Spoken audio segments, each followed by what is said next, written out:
820 career आहेत मित्र, आणि प्रत्येकाला करिअरची योग्य निवड करायची आणि ती कशी करायची हे आपण समजावून घेणार आहोत। मुळामध्ये आपण करिअरची निवड करतो कशी? आपण 10वी आणि 12वी पास होतो आणि मग आपल्याला आपल्या आईवडिलांची आठवण होते। आपण आपल्या आईवडिलांना विचारतो, मी कोणती करिअर निवडू?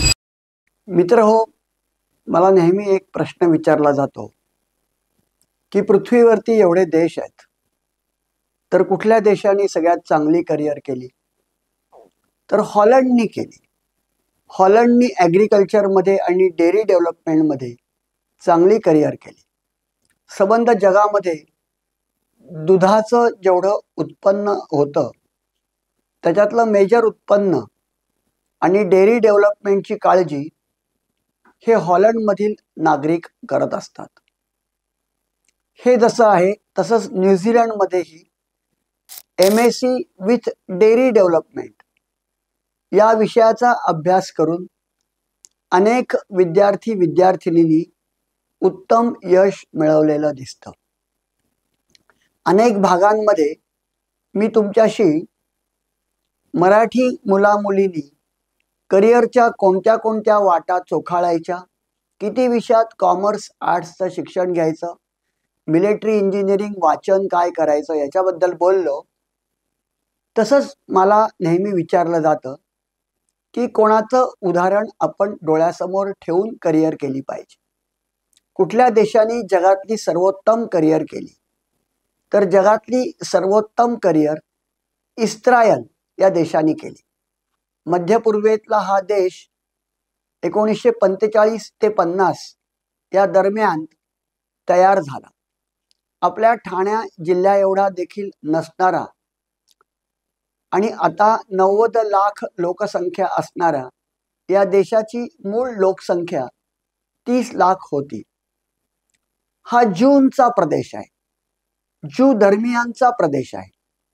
हे ज्यू धर्मीय अत्यंत कडवट, देशप्रेमी, हुशार, बुद्धिमान, मेहनती असतात समजले जातात। पण ॲडॉल्फ हिटलरला हे मान्य नव्हतं। त्यांनी ज्यूंचा द्वेष केला। 60 लाख ज्यूंना जिवंत जाळलं। तुम्ही बरोबर ऐकलं, 60 लाख ज्यूंना कॉन्सन्ट्रेशन कॅम्पमध्ये त्यांनी जिवंत जाळलं। ही वस्तुस्थिती आहे।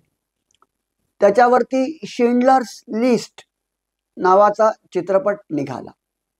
अल्बर्ट आइन्स्टाईन यांनी अणुबॉम्ब तयार करून जगात क्रांती घडवली आणि ज्यूंच्या विरुद्ध हा जो नरसंहार चालला होता तो हिरोशिमा आणि नागासाकीवरती, जपानवरती अणुबॉम्ब टाकून अमेरिकेने संपवला।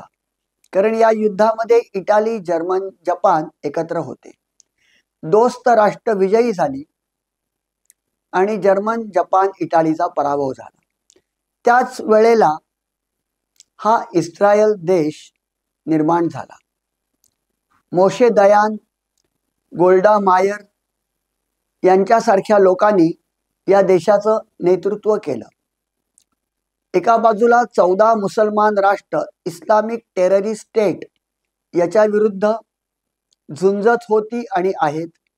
या देशाचा वेगळा असा इतिहास आहे। तो 1500 वर्षांचा आहे। तो 5 मिनिटात सांगणं, 15 मिनिटात सांगणं, 1500 मिनिटात सांगणंही शक्य नाही। म्हणून मी एवढंच सांगेन की तरुण मित्रमैत्रिणींनी मराठीतलं सर्वोत्तम पुस्तक V.G. कानिटकर यांचं इस्रायल छळाकडून बळाकडे हे पुस्तक वाचलं पाहिजे आणि हे पुस्तक वाचून आपण इस्रायलचा अभ्यास करू शकतो।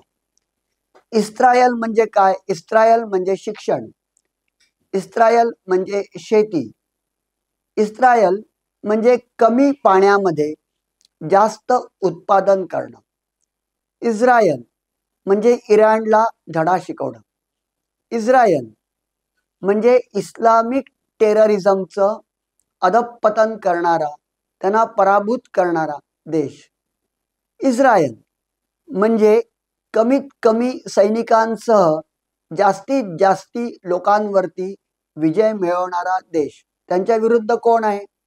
सिरिया आहे, जॉर्डन आहे, इजिप्त होता. कोण नाही विचारा. सर्व इस्लामिक स्टेट, इराक, इराण पासून सगळे त्यांच्या विरुद्ध होते आहेत. काहींनी उघडपणे विरोध केला, बहुतेकांनी आडून आडून विरोध केला. दुर्दैवाने इस्रायलच्या विरोधकांना, पॅलेस्टाईनला अनेकांनी बळ दिलं आणि इस्रायलचा द्वेष केला, पण हे राष्ट्र दबून गेलं नाही. या राष्ट्राने आपलं सैनिकी सामर्थ्य, वॉटर सामर्थ्य, पाण्यातून सामर्थ्य, जगातला हा पहिला देश आहे की पाण्याचा अधिकाधिक वापर करून, शेती करून, त्या शेतीतून स्वावलंबनाकडे देशाला घेऊन गेला असा हा जगातला पहिला देश आहे. या देशातल्या मुलांनी या देशाला पुढे आणलं. या देशातल्या मुलांनी या देशाला फक्त पुढेच आणलं असं नाही, 53 इस्लामिक टेररिस्ट देशांना उत्तर दिलं आणि उत्तम अशा स्वरूपाची करिअर घडवली. मग 1994च्या सुमारास भारताला जाग आली आणि तेव्हा नरसिंहराव पंतप्रधान होते. त्यांनी इस्रायल बरोबर मैत्री केली. त्याच्या आधी जी गव्हर्नमेंट होती त्यांनी इस्रायल बरोबर मैत्रीही केली नव्हती. आजही आपण ऑफिशियली इस्रायलचे समर्थन करत नाही, परंतु अनेक भारतीय लोक हे इस्रायलला जातात. तिथला विसा उपलब्ध आहे, विमान सेवा सुरू झालेली आहे, त्यांच्यापासून घेण्यासारख्या अनेक गोष्टी आहेत. त्यांचे अनेक सैनिक मारले गेले, पण भारताला त्यांनी नेहमीच मदत केली. 1965चं युद्ध, 1971चं युद्ध, कारगिल युद्ध, याच्यामध्ये भारताला मदत करणारा एकच देश असेल तर तो म्हणजे इस्रायल होता आहे. आपला जवळचा मित्र मैत्रिणी एखादाच असतो, बाकी सगळे नावाला असतात. तसा इस्रायल हा भारताचा खरा मित्र आहे. ते इस्लामिक टेररिझमच्या विरुद्ध भारताला मदत करत होते, करत आहेत आणि करत राहतील. याच्यावरती आणि गोल्डा मायर आणि मोशे दयान आणि त्यांची गुप्तहेर संस्था मोसाद याच्यावरती मुबलक पुस्तकं उपलब्ध आहेत. London times, New York times, Washington post यांनी काढलेले अंक आहेत आणि हेही आपण वाचले पाहिजेत. आणि अगदी छोट्याशा हा देशाचं अनुकरण केलं पाहिजे. शेतीमध्ये, संरक्षणामध्ये करिअर केली पाहिजे. इतकंच नाही तर प्रगती करताना आपण ती एकत्र कशी करू शकतो याचा विचार केला पाहिजे. एक उदाहरण देतो आणि माझा गायडन्स संपवतो. उदाहरणार्थ, पूर्वीपासून एक कथा सांगितली जाते की एक जमीनदार होता, तो मरायला टेकला. त्यांनी त्याच्या मुलांना बोलवलं आणि सांगितलं की आपल्याकडे खूप शेती आहे, तुम्ही एकत्र राहा. मुलांवरती काही परिणाम झाला नाही. मुलं वाटा मागायला लागले.